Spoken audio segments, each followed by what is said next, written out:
Chers camarades maliennes et maliens,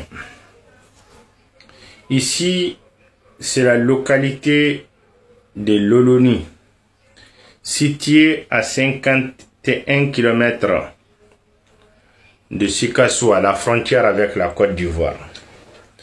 Cette localité, elle s'appelle Loloni, elle est à 460 km de Bamako.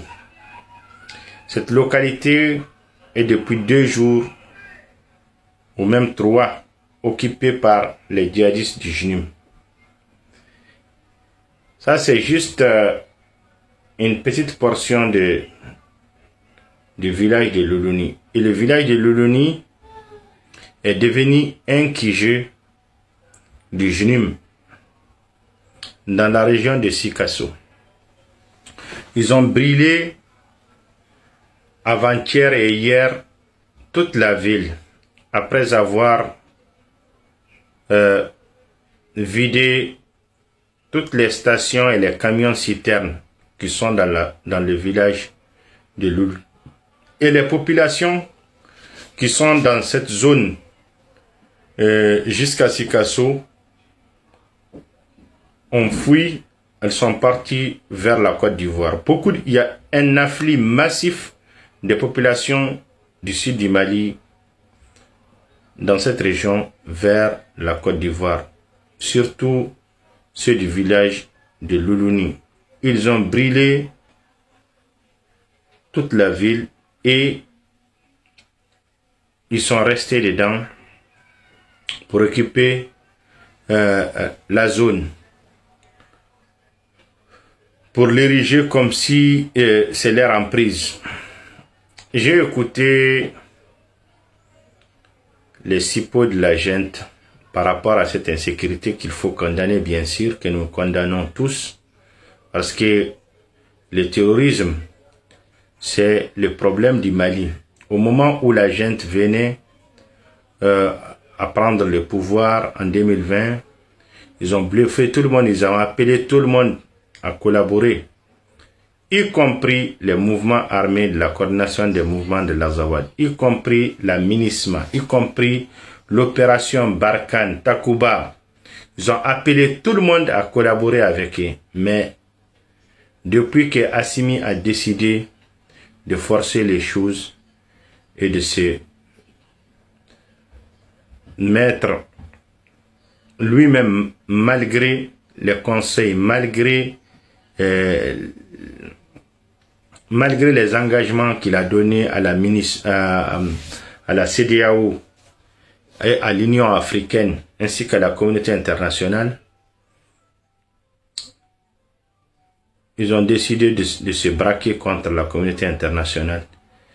Et nous nous souvenons en 2021-2022 du discours, du narratif tenu par la gente ainsi que Choguel, ainsi que Abdoulaye Diop, le futur ministre des Affaires étrangères, et Choguel qui est en prison où il disait que l'armée monte en puissance, l'armée monte en puissance. Une fois, j'étais même chez un dignitaire de cette gente-là.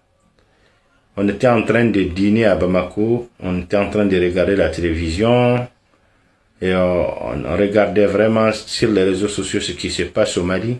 C'était en 2022, il m'a dit, écoute, moi, je ne crois pas à ces narratifs de l'armée monte en puissance. Si l'armée montait en puissance, il n'y aurait pas cette prise du village de Loloni qui est à 51 km de Sikasso et qui est à 460 km de Bamako, et que chaque fois des convois de citernes sont attaqués même à 40 km, voire même à moins de 10 km de Bamako, comme ce fut le cas de l'attaque il y a 3 semaines de Soribougou à l'ouest de Kati.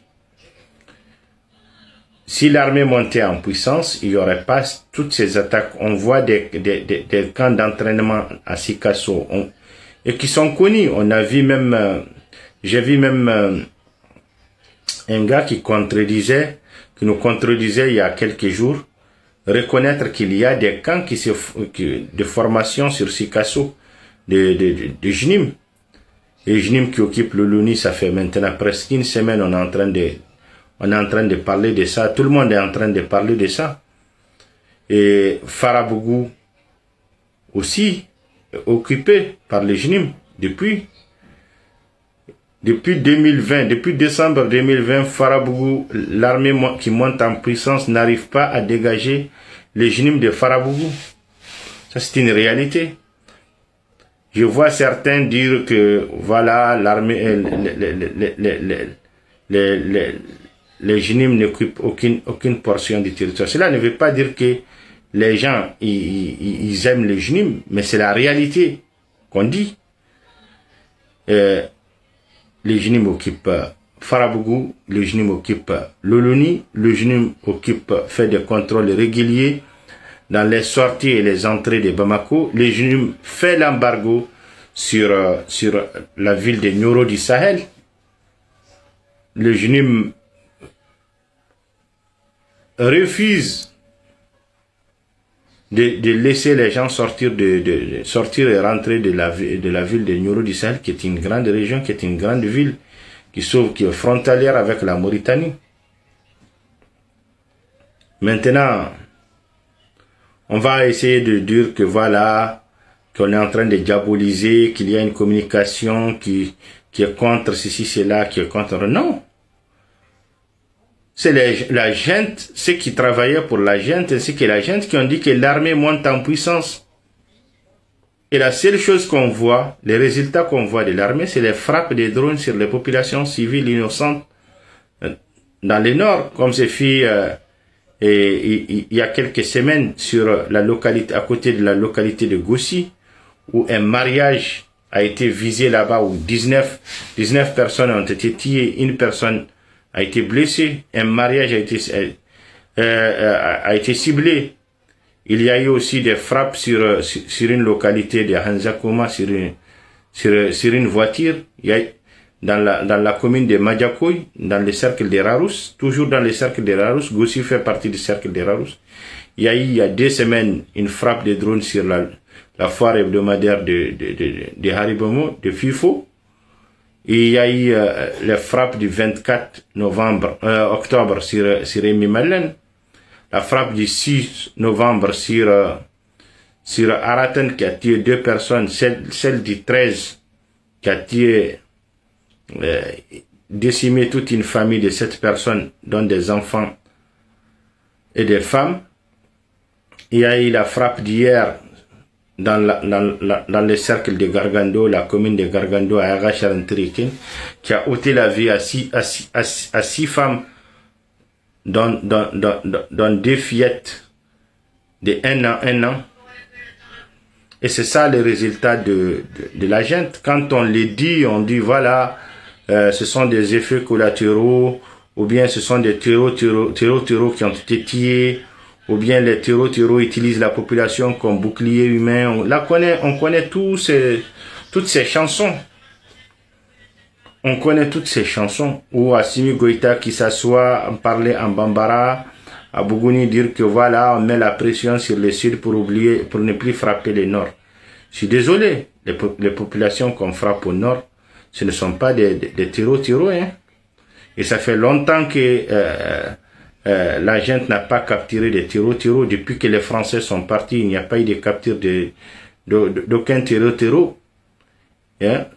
La gente n'arrive même pas à capturer les gens du front de libération de l'Azawad. Même pas eux, qu'ils nous le montrent. Certes, il y a eu certains qui ont été tués par des tirs de drone, mais les résultats, on les compte du bout du doigt. Ils n'arrivent même pas à 3 bons résultats.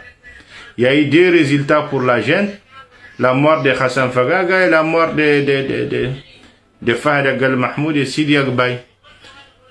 Après ça, ce ne sont que les populations seulement qui sont tuées, ou bien des migrants à Tinzawatan. Les 30 et les 31 juillet 2024, ce sont des migrants. Au moins 45 migrants ont été tués. Donc voilà, la gente n'utilise sa force que contre des innocents, des populations civiles ou des opposants ou ceux qui essayent d'avoir la liberté d'expression. Abana wa khalas, basta.